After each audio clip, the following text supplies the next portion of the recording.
Presented by Vinayaka Music.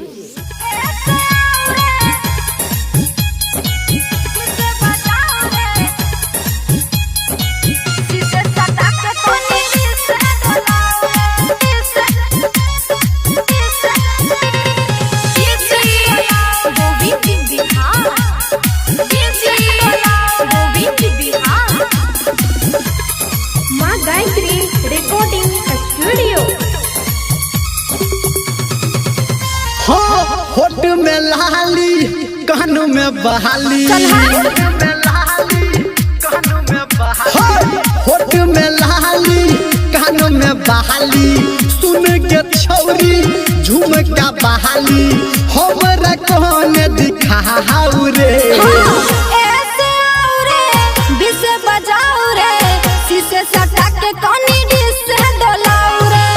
ऐसे आओ रे बिस बजाओ रे शीशे सटा के कोनी डिस डोलाओ रे। होठ में लाली कानों में बहाली, सुन के छौरी झुमका बहाली हमरा कौन दिखाऊ रे।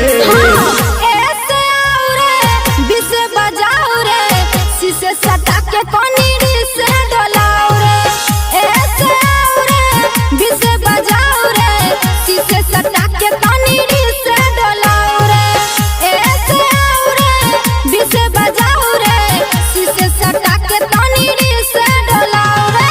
डीजे गोविंद बिहार, डीजे गोविंद बिहार सटा के कोनी डिस डोलाओ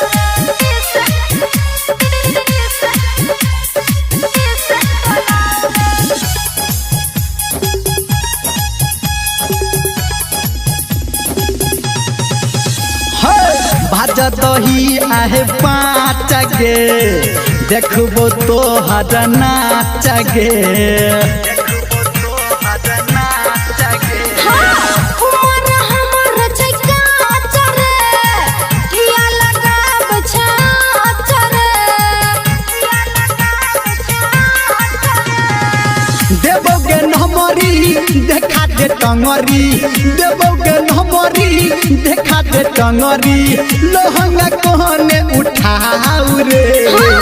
ऐसे आओ रे बिस बजाओ रे शीशे सटा के तनी डिस डोलाओ रे।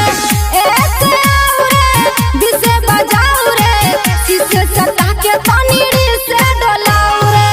ऐसे आओ रे बिस बजाओ रे शीशे सटा के तनी डिस डोलाओ रे। अभी आप सुन रहे हैं सावरिया म्यूजिक। शीशे सटा के तनी डिस डोलाओ रे।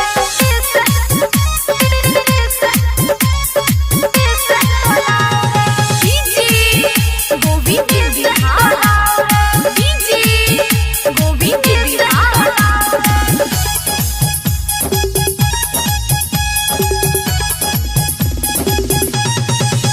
हाँ देख में छी छौरी ही डरा गे करबो चालू जरने डरा गे।